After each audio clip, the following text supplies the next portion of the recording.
Eine Woche, die zwar nicht lief wie geplant, aber dafür for free. Kann man da meckern? Ich denke nicht.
Eine weitere Woche auf dem Roten Meer ist vorbei.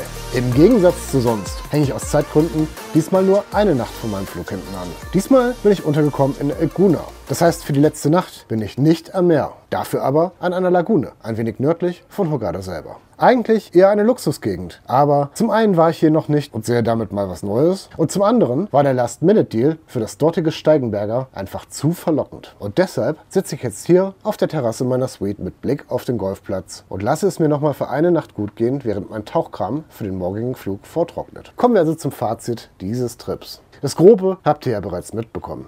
Daher zuerst noch mal kurz zu den Schiffen. Beide sind relativ neu im Einsatz. Die Aggressor seit 2020, die Spirit sogar erst seit 2022. Tatsächlich war die Spirit für die erste Wochenhälfte ein solider Ersatz und steht der Aggressor in puncto Komfort in nicht viel nach. Dennoch weicht diese nochmal in einigen Punkten ab. Die Kabinen sind nochmal größer, also für ein Liveaboard tatsächlich riesig. Das Schiff ist etwas breiter, auch dadurch sind die Social Areas geräumiger. Dafür ist zum Beispiel das Laderegal sehr dürftig.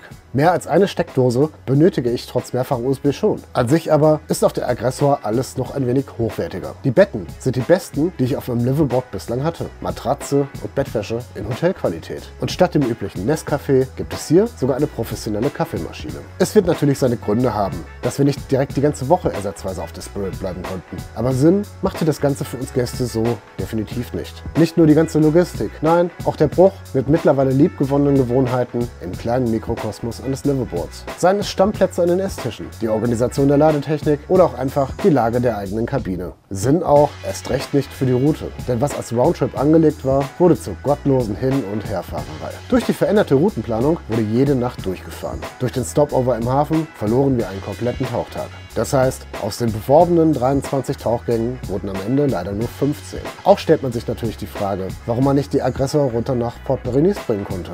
Anstatt dass wir erst 18 Stunden in den Norden fahren, umsteigen, um dann wieder Minimum 12 Stunden nach Daedalus zu hetzen, da die Hafenformalitäten so oder so ein zweites Mal durchgeführt werden mussten. Das hätte uns zumindest einen halben Tauchtag gerettet. Die Informationsweitergabe war während der gesamten Reise übermäßig optimistisch, was zu einer Reihe von Enttäuschungen führte. Das bin ich nach mehreren Levelboards tatsächlich anders gewohnt und hätte ich daher von einem Anbieter mit einer solchen Reputation wie Aggressor absolut nicht erwartet. Denn die Aggressor Levelboards gehören in der Regel zu den kostspieligsten im Roten Meer. Eine Woche hier schlägt im Listenpreis mit ca. 2.400–2.600 € zu buchen. Plus der üblichen Zuschläge wie Steuern, Hafengebühr, Treibstoffzuschlag, Nationalparkgebühr und Nitrox. Beworben wird 5 Sterne All-Inclusive-Service. Sogar alkoholische Getränke sind hier for free. Zum Vergleich zahlt man sonst für eine Kanne Bier gerne mal 3 bis 5 €. Warum bin ich also ursprünglich überhaupt hier gelandet? Sagen wir so, Freunde, that discount was huge. Zum Schluss, das angekündigte Krisenmeeting blieb aus.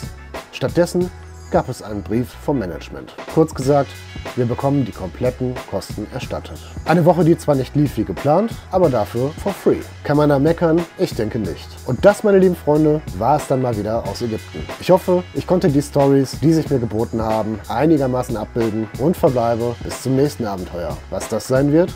Let's find out.